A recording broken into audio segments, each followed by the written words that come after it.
Doom, a franchise that hardly needs any introduction. It's a pioneer of the FPS genre, with a legacy spanning over 30 years. Its protagonist, likewise, is rather iconic in the video game sphere despite technically not having an actual name. Known as either Doom Guy or the Doom Slayer, this lone space marine has spent countless years single-handedly ripping and tearing his way through the forces of hell.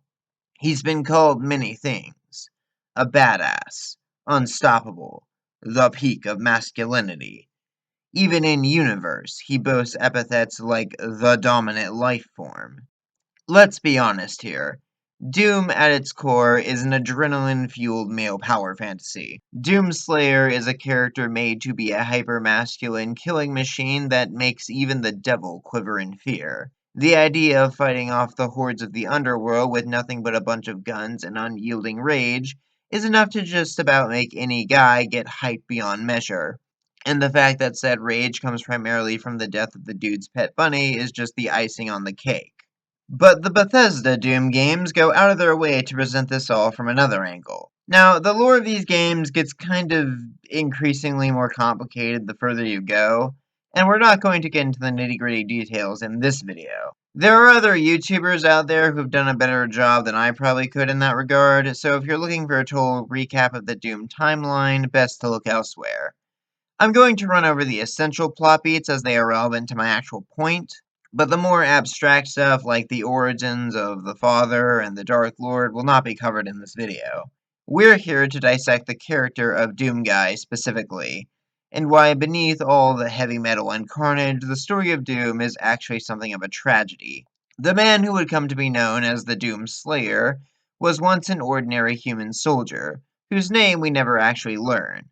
The earliest point we know about in his life is when he refused his superior officer's order to fire on a crowd of civilians, getting him reassigned to a rather unglamorous post on a lunar research station where some idiot scientist would wind up opening a portal to hell. As the demons poured through and ran rampant, Doom Guy would single-handedly fend them off using whatever artillery he could find around the base. And a chainsaw. Eventually, the Hell invasion was stopped, but only temporarily. I think you all know the general gist of the story from here. Demons invade Earth, kill the guy's pet rabbit, and thus awaken a rage so intense that Doom Guy literally throws himself into the bowels of hell to fight out demons for as long as he could, just to make sure they couldn't try and invade ever again. Eventually, though, he would end up stumbling through another portal that brought him to a totally different world, Argent Denur. It was here that Doom Guy would encounter the Sentinels, the Makers, and those that would seal his fate. By the time he arrived on Argent, Doom Guy's mind had nearly completely broken down.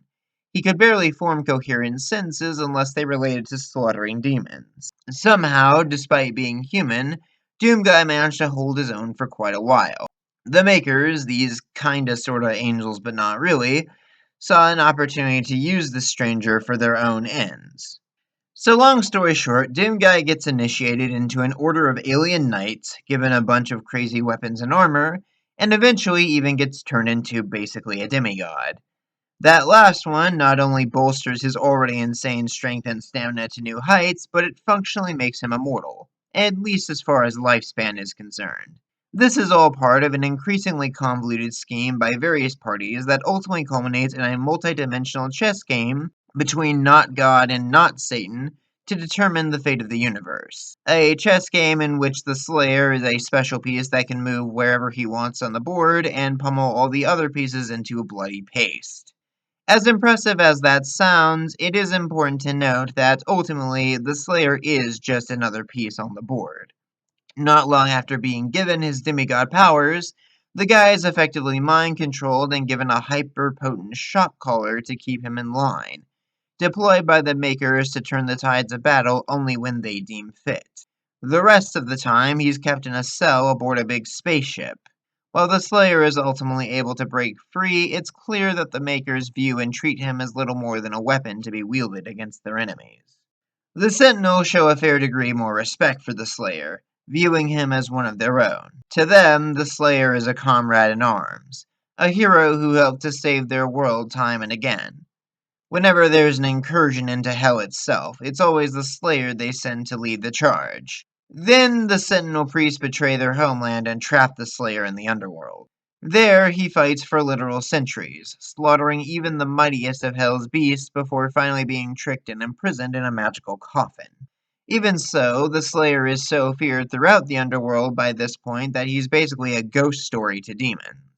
That coffin is eventually found and taken by the UAC to be opened when their own hell-based experiments inevitably go awry. We all know the general story from here.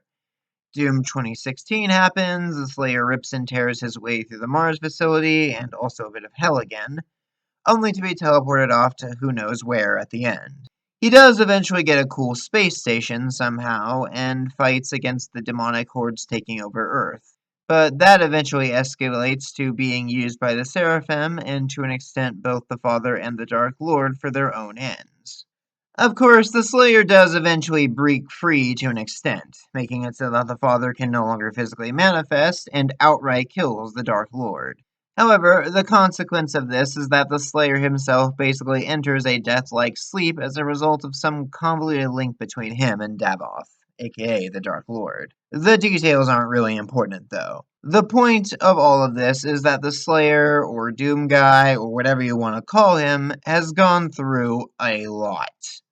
For as much as we respect and revere him for being a pinnacle of coolness and badassery, at the end of the day, something that I feel a lot of people forget is that he's ultimately just a guy. Or at least, he was. Despite everything he's been through and everything he's accomplished, the Slayer was once just an ordinary human, with a home, a pet, and presumably even a family back on Earth. Slowly but surely, though, he lost all of that. Beneath all the rage and bloodlust, the Slayer is simply a man trying to do what he thinks is right. His hatred isn't simply for demons. It's for any and all corrupt figures of authority that would harm innocent people for their own selfish ends. The guy has spent literal centuries fighting to protect people, and in the process has come to be seen as a force of nature or an avatar of death and destruction. Doubtless, he does that partly because it's the right thing to do, but it's also partially because he frankly doesn't have anything left. As of this recording, the DLC to Doom Eternal is the end of the Slayer's story. An ending that sees him placed into another magical coffin for an indefinite nap. The metaphor is not subtle, and if not for the fact that Doom is such a profitable franchise, I wouldn't be surprised if the writers intended to actually just kill him off. He'll probably be woken up for some new fight in the future, of course, but I think it says a lot that once the Slayer's fight is done, once he's successfully killed the devil and ended the Hell invasion, all that awaits him is darkness. The Slayer doesn't get to retire. He doesn't get a nice, cushy home to go back to. The battle was all he had, and when it's over, there is no more purpose to him being there. Like I said at the start, Doom is absolutely a power fantasy, and the Slayer is undeniably meant to play into that. You're meant to feel epic, stepping into the shoes of an unstoppable killing machine that mows through the forces of evil in various forms. You're meant to stand in awe of the Doomslayer, a vessel of righteous rage who nonetheless knows when to show restraint and compassion to those who deserve it. And yet, I also can't help but pity him a bit. This is a guy who's literally lost everything, including his name, to the point that his life has no meaning if he's not ripping and tearing. He's been yanked around between worlds and dimensions and used by various factions as a living weapon. His own agency completely disregarded time and again. The Slayer is many things. A hero, a badass, a man among men, but he's also a tragic figure, and I think that warrants discussion, or at least acknowledgement. His fight will almost assuredly never truly end, not so long as there's money to be made off of this franchise. But at least for now, I'm glad that he can finally have a proper rest. So, take a good long nap, Doom Guy, and may we never need you again.